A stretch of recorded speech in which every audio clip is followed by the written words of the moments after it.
Hello friends, let us learn some important points about proteins. So if you see in the proteins are formed by a group of amino acids.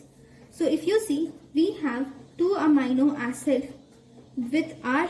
R is any functional group.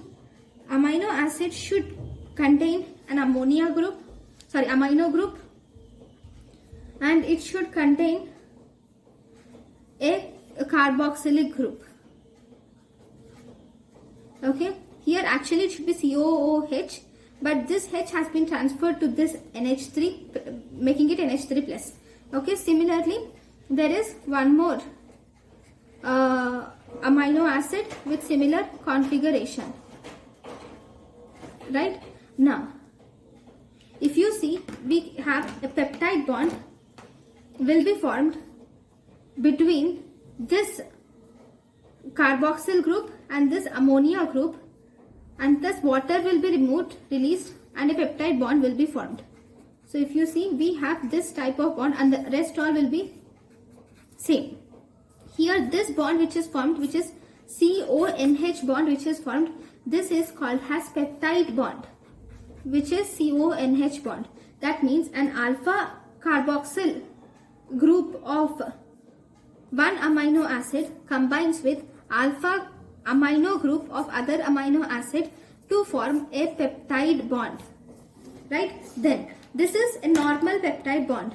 But if amino acid here is not alpha, okay, if it is not formed due to an alpha amino acid, then we have a bond which is called as atypical peptide bond.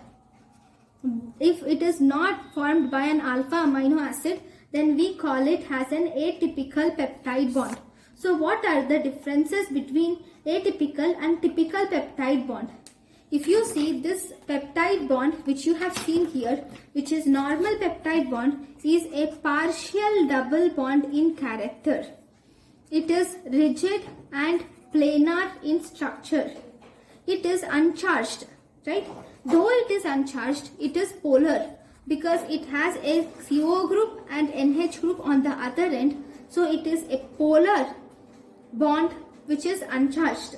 Whereas in atypical peptide bond mainly occurs post-translationally, and this will produce stable linked protein dimers or multimers or complexes. These atypical peptide bonds are formed spontaneously and enzymatically. So, what are the proteins which are involved in this atypical peptide bond?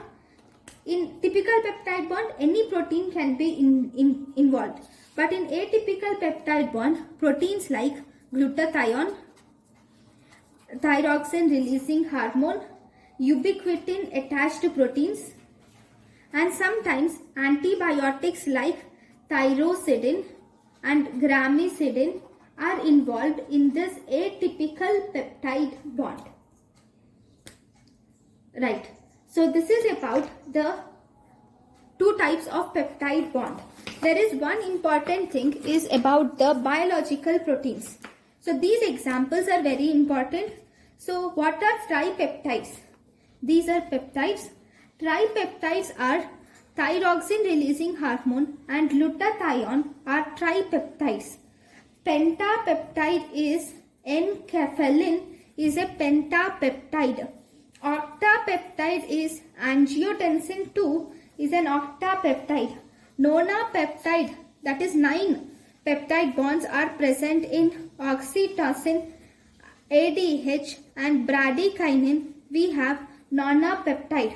Then we have decapeptide, that is angiotensin 1 has decapeptide. Okay, now, so this is about the peptide bond. Thank you guys for watching my lecture. Thank you.